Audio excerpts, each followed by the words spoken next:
দোষারোপ এটা একটা ভয়ঙ্কর রোগ। আমাদের মধ্যে বেশিরভাগ মানুষই ভাবে অন্যের ঘাড়ে দোষ চাপালেই মনে হয় সমস্যার সমাধান হয়ে গেল। আসলে সমস্যার সূত্রপাতটা হয় এখান থেকে। আমরা নিজেদের সামান্য বা বড়সড় ভুল ত্রুটিগুলো ঢাকতে অন্যের ঘাড়ে দোষ চাপাই। খেয়াল করে দেখবেন, এটা তারাই করে যাদের কনফিডেন্স লেভেল ভীষণ কম। কিন্তু দুর্ভাগ্যের বিষয় এটাই, তারা এই কাজগুলো এমন মানুষের ওপর অ্যাপ্লাই করে থাকে যারা তাদের জীবনে সবচেয়ে বেশি অবদান রেখে গেছে, যারা তাদের ভালো রাখতে গিয়ে নিজেদের অনেক চাওয়া পাওয়া বিসর্জন দিয়েছে। কিন্তু এর থেকেও বেশি দুর্ভাগ্যের বিষয় কি জানেন?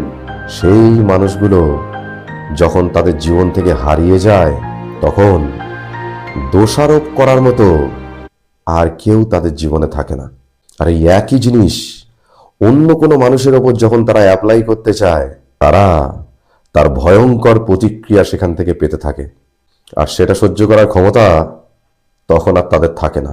বাধ্য হয়ে বেছে নিতে হয় এমন এক অবাঞ্ছিত পথ, যে পথের প্রত্যেকটা মুহূর্ত তাদের করা ভুলগুলোকে অস্ত্র হিসেবে তাদের বিরুদ্ধেই ব্যবহার করে।